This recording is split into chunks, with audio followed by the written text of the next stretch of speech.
नमस्कार दोस्तों, मदन तिवारी लगातार नवीनतम पेशकशों के साथ आपके बीच उपस्थित हूँ। रेड अलर्ट में आपका बहुत बहुत स्वागत है, अभिनंदन है। हमारे साथ हैं आज देवेंद्र पाठक जी, उनका भी बहुत बहुत स्वागत है, अभिनंदन है। पाठक जी, अभी जैसे हम लगातार देखते हैं कि एक जुझारू नेता के रूप में, जुझारू समाज सेवी के रूप में आप सामने आते हैं और जिले में चल रही विसंगतियों को लेकर, देश में चल रही विसंगतियों को लेकर आप एक सीधी प्रतिक्रिया देकर अपना कार्य करते हैं और क्षेत्र के समाज के लोगों को जागृत करते हैं।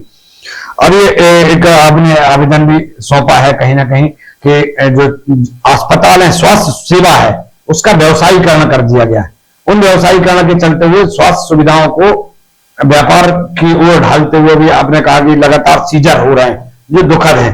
तो इसके पहले भी आपको साथ ध्यान हो तो मीडिया ने बात उठाई थी 599 बच्चादानी नरसिंहपुर में निकाली गई थी, जो कि बड़ा इसका की जांच हुई थी और उसमें 2 डॉक्टरों को दोषी माना गया था।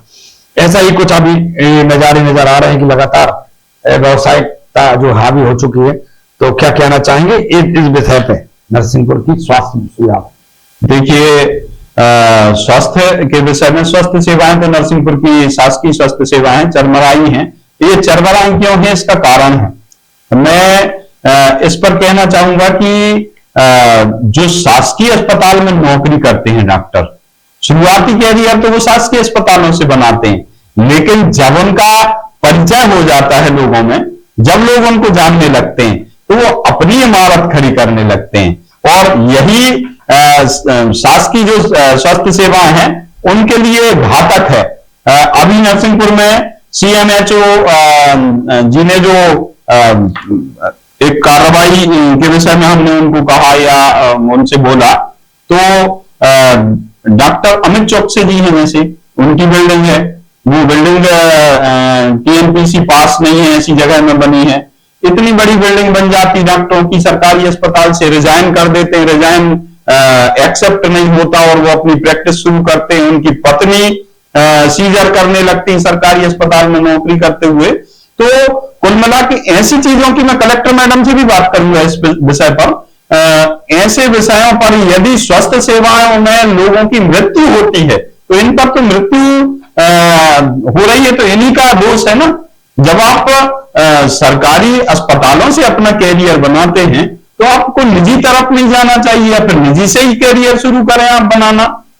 एक स्वास्थ्य सेवा ही एक ऐसा विषय है जहां से शुरुआत सरकारी से होकर के और वो चलते चलते निजी की तरफ जाती है, जबकि अन्य क्षेत्रों में लोग शुरुआत निजी से करते हैं, वो सरकारी की तरफ जाते हैं। तो इनकी जांच होना बहुत आवश्यक है। ये भी आपने एक बात बड़ी निकाली कि चौक से हाथ पर लाया था। आपको ध्यान हो कि अगस्त की बात बताएं हम आपको, तो अगस्त में जब मीडिया को जानकारी, रेड अलर्ट को जानकारी लगी कि एक ऐसा हॉस्पिटल संचालित हो रहा है कि जिसमें निर्माणाधीन भवन है और उस भवन में हॉस्पिटल संचालित किया जा चुका है, उसमें पेशेंट भर्ती है, उनका इलाज हो रहा लगातार। जब इसकी जानकारी भनक लगती है मीडिया को, रेड अलर्ट परिवार को लगती है, इसकी हम सूक्ष्मता से जांच कराते हैं अपने सूत्रों के माध्यम से। और क्योंकि घटनाक्रम, तात्कालिक घटनाक्रम जबलपुर में हुआ था, 8 लोगों की मौत हुई थी, दर्दनाक मौत हुई थी। उस सब चीज को लेकर हमने मीडिया ने वहां आगे बढ़ के देखा तो वास्तव में वहां भी बड़े दर्दनाक परिस्थितियां नजर आई कि भवन, निर्माणाधीन भवन थी, मरीज भर्ती थे, बॉटल लगी हुई थी, डॉक्टर इलाज कर रहे थे। और वो डॉक्टर इलाज कर रहे थे जिन्होंने शासकीय में पदस्थ हैं, रिजाइन दिया, रिजाइन एक्सेप्ट नहीं हुआ, हॉस्पिटल बिना पंजीयन के प्रारंभ कर दिया गया। अब इन सब चीजों को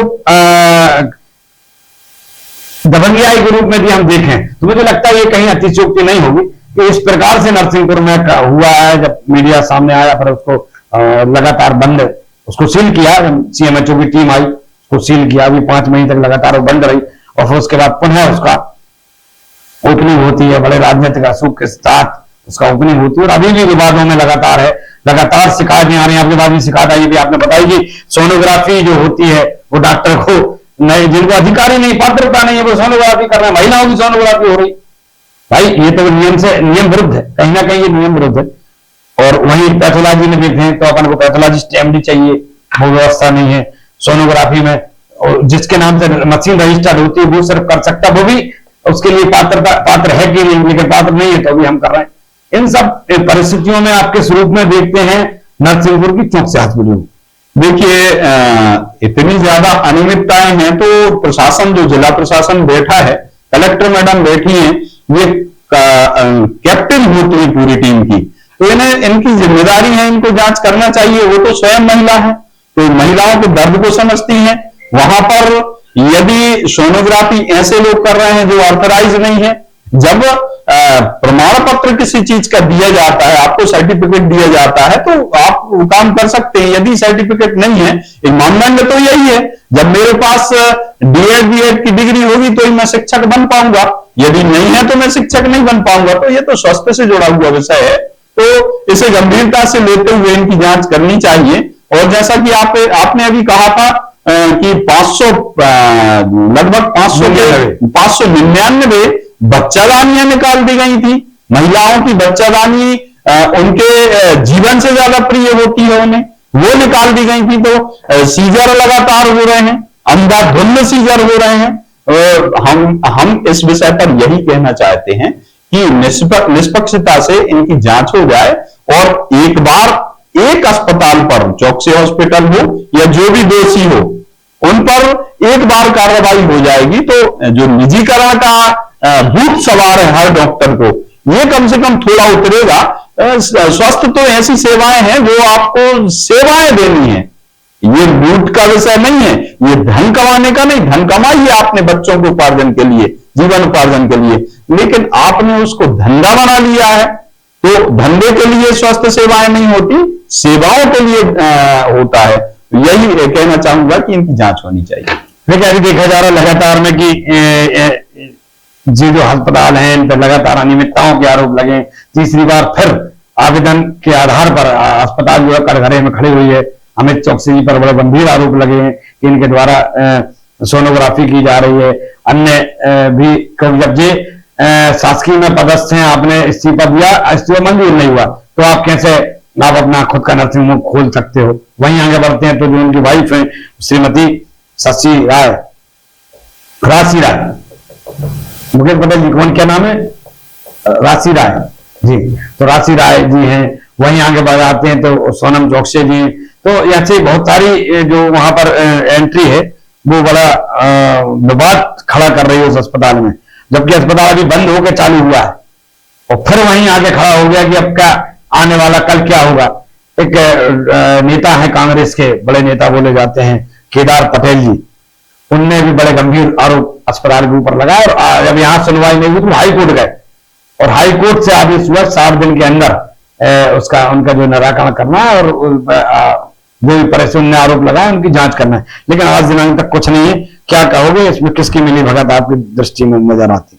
देखिए यदि इस पर कार्रवाई नहीं होती तो CHMO की भी मिली भगत मानी जाए, नेताओं की भी मिली भगत मानी जाए इसमें। जब केदार पटेल जैसे जो पुराने बड़े व्यक्ति रहे हैं, हम एक विषय ये नहीं है कि वो कांग्रेसी हैं, भारतीय जनता पार्टी के हैं, विषय ये है कि वो तो स्वयं अपने आप में बड़े व्यक्ति रहे हैं। यदि वो आरोप लगाते हैं तो ऐसे आरोपों पर संज्ञान लेना चाहिए, स्वयं संज्ञान लेना चाहिए। अब कोर्ट जाना पड़ रहा है लोगों को, तो सभी को संज्ञान, जो जिम्मेदार हैं उन्हें संज्ञान लेकर के इन पर कार्रवाई जरूर करना चाहिए।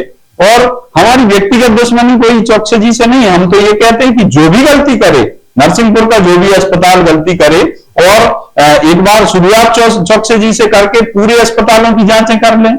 इनमें जहां भी अनियमितताएं हो तो उन पर कार्रवाई होनी चाहिए, हम मांग करते हैं। सुधारीकरण आवश्यक है, स्वास्थ्य सेवाओं में सुधारीकरण की आज आवश्यकता है, क्योंकि निजीता का बढ़ता हुआ जो प्रकोप है वो कहीं लोगों की जान के साथ खिलवाड़ ना बन जाए। तो हम देख रहे हैं हर क्षेत्र में लगातार निजीता जो है वो, क्योंकि जो भी निजीता क्षेत्र में जो बड़े हॉस्पिटल खोलना है, बड़े स्कूल खोलना है, बड़ी कोई फैक्ट्री लाना है, बड़ा कोई काम करना है देवेंद्र जी, तो देखिए आप खुद ही देख सकते हैं कि बड़े लोग ही कर पा रहे हैं या बड़े जनप्रतिनिधि ही कर पा रहे हैं, दूसरे छोटे मोटे की हिम्मत नहीं है। जब एक अपन ये कहें कि सिंडिकेट चल रहा है तो सिंडिकेट पे भी अंकुश की और नियंत्रण की जरूरत है, जो कार्य जिला प्रशासन है वो करना चाहिए। अभी आपने जो बात रखी है, मुझे लगता है कि आप भी इस पर बड़ी गंभीरता से बात आगे रखेंगे।